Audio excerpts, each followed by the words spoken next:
नमस्कार। चलिए आज एक ऐसी चीज के बारे में बात करते हैं जो हम सबके साथ कभी ना कभी होती है, वॉमिटिंग यानी उल्टी। पर आज इसको एक बिल्कुल अलग, एकदम प्राचीन नजरिए से समझेंगे।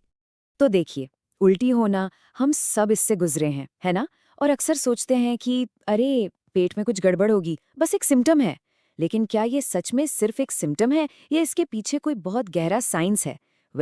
आयुर्वेद का कहना है ये सिर्फ एक लक्षण नहीं है, ये अपने आप में एक पूरी कंडीशन है। पता है, आयुर्वेद में इसके लिए एक स्पेसिफिक टर्म है, चर्दी। हाँ, चर्दी। इसकी डेफिनेशन अगर आसान भाषा में कहें तो बस इतनी है, पेट के अंदर जो भी है उसका जोर से मुंह के रास्ते बाहर आना। तो चलिए इस कॉन्सेप्ट में थोड़ा और गहरा उतरते हैं, शुरू करें। देखिए, आयुर्वेद का जो पर्सपेक्टिव है ना, वो बड़ा फैसिनेटिंग है। वो ये नहीं कहता कि ओ उल्टी हो गई, नहीं। वो कहता है कि चर्दी यानी वॉमिटिंग एक चीज नहीं है, इसके कई अलग अलग कारण हो सकते हैं, अलग अलग टाइप्स हो सकते हैं। और ये सब डिपेंड करता है हमारी बॉडी की एनर्जीज पर, जिनको आयुर्वेद में दोष कहते हैं।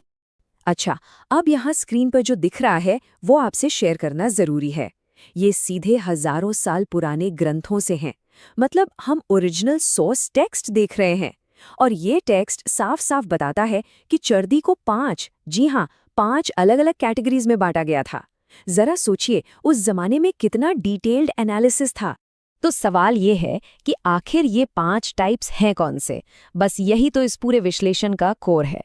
चलिए एक एक करके इनको डिकोड करते हैं। जी हाँ, 5। और ये नंबर इंपॉर्टेंट क्यों है? क्योंकि इसका मतलब है कि वॉमिटिंग बस वॉमिटिंग नहीं है। आयुर्वेद के हिसाब से ये शरीर के अंदर चल रही 5 अलग अलग कहानियों का एक सिग्नल हो सकता है। इंटरेस्टिंग है ना? तो ये रहे वो 5 नाम। इनमें से जो पहले 3 हैं, वातज, पित्तज और कफज, ये सीधे सीधे शरीर के 3 मेन दोषों से जुड़े हैं। अगर दोषों के बारे में नहीं जानते तो सिंपल शब्दों में समझें। वात, पित्त और कफ, ये हमारे शरीर को चलाने वाली 3 फंडामेंटल एनर्जीज हैं। अब मजा आएगा। चलिए अब देखते हैं कि जब इन 3 एनर्जीज में से कोई एक इम्बैलेंस होती है तो चर्दी के सिम्टम्स यानी लक्षण कैसे बिल्कुल बदल जाते हैं। ये बहुत ही फैसिनेटिंग है। सबसे पहले बात करते हैं वातज चर्दी की। अब याद रखिए, वात दोष का मतलब है मूवमेंट, एयर, ड्राइनेस, यानी गति, हवा और सूखापन। और जैसा कि ये ओरिजिनल टेक्स्ट बता रहा है, इसके लक्षण भी एकदम इसकी नेचर से मिलते जुलते हैं। तो देखिए, वातज चर्दी में क्या होता है? हार्ट रीजन, सिर और नाभि में दर्द महसूस होता है।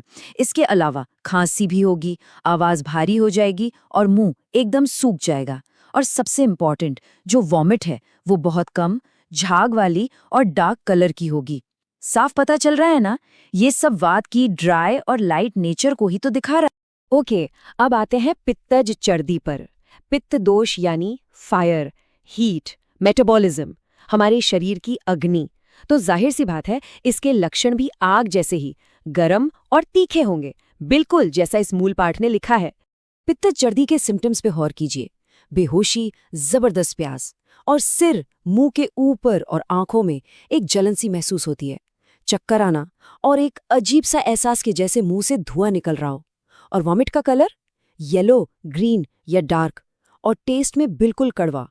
हर एक चीज पित्त की फायरी नेचर की तरफ इशारा कर रही है। और अब तीसरा दोष, बेस्ड टाइप कफज चर्दी। कफ का कनेक्शन है स्ट्रक्चर, स्टेबिलिटी, फ्लूइड मतलब स्थिरता और तरल पदार्थों से।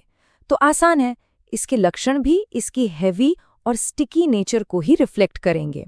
कफज चर्दी में आलस, नींद जैसा फील होता है, मुंह में मीठा मीठा सा टेस्ट बना रहता है और बहुत ज्यादा लार यानी सलाइवा बनता है। और एक बहुत अजीब बात, इसमें एक अजीब सी संतुष्टि मतलब कंटेंटमेंट या पेट भरा होने का एहसास भी हो सकता है। और वमिट, वो काफी गाढ़ी, मीठी और म्यूकस से भरी होती है। ये सारे लक्षण कफ दोष की A to Z प्रॉपर्टी बता रहे हैं। तो ये तो हो गए 3 दोष बेस्ड टाइप्स। पर कहानी यहाँ खत्म नहीं होती। आयुर्वेद 2 और स्पेशल टाइप्स की चर्दी की बात करता है। पहला है सन्निपातज चर्दी। ये तब होता है जब तीनों दोष, वात, पित्त और कफ, एक साथ बिगड़ जाते हैं। इसे सबसे सीरियस टाइप माना जाता है क्योंकि इसमें सबके मिक्स्ड अप सिम्टम्स दिखते हैं, जैसे पेट में तेज दर्द, इंडाइजेशन, जलन, सब कुछ एक साथ। और अब ये 5वां टाइप, ये तो कमाल का है। दुष्टार्थ संयोगज चर्दी, ये वो वॉमिटिंग है जिसका रीजन पूरी तरह से साइकोलॉजिकल है या हमारे सेंसेस से जुड़ा है। मतलब किसी ऐसी चीज को देखने, सूंघने या सिर्फ उसके बारे में सोचने से उल्टी हो जाना जो हमें बिल्कुल पसंद नहीं। ये कितनी जबरदस्त बात है ना।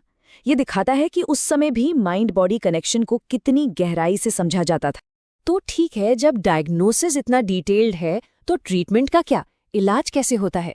वेल, आयुर्वेद का approach one size fits all वाला बिल्कुल नहीं है। यहाँ सब कुछ बहुत ही पर्सनलाइज्ड होता है। समझने वाली बात यह है कि आयुर्वेदिक ट्रीटमेंट का गोल सिर्फ सिम्टम यानी उल्टी को दबाना नहीं है। मेन एम है उस दोष को शांत करना जो बढ़ा हुआ है और प्रॉब्लम की जड़ तक पहुंचना। असली मकसद है बैलेंस को रिस्टोर करना। चलिए एक एग्जाम्पल से समझते हैं। मान लीजिए किसी को पित्तज चर्दी है, ठीक है? तो ट्रीटमेंट कैसा होगा? सबसे पहले हो सकता है विरेचन किया जाए। ये एक क्लेंजिंग थेरेपी है जिससे एक्स्ट्रा पित्त शरीर से निकल जाता है। फिर डाइट में चेंजेस किए जाएंगे। ठंडी चीज़ें खाने को दी जाएंगी जैसे मूंग, चीनी या शहद से बनी हुई। और आखिर में कुछ खास जड़ी बूटियों के काढ़े या पाउडर्स दिए जाते हैं ताकि पित्त शांत हो और पूरे सिस्टम को आराम मिले। तो इस पूरे विश्लेषण को देखने के बाद एक सवाल जरूर मन में आता है। ये जो प्राचीन ज्ञान है, सिम्टम्स को समझने का इतना डिटेल्ड फ्रेमवर्क, क्या ये आज के इस फास्ट पेस्ड दुनिया में भी रेलेवेंट है? क्या इसकी कोई जगह है? ये एक सोच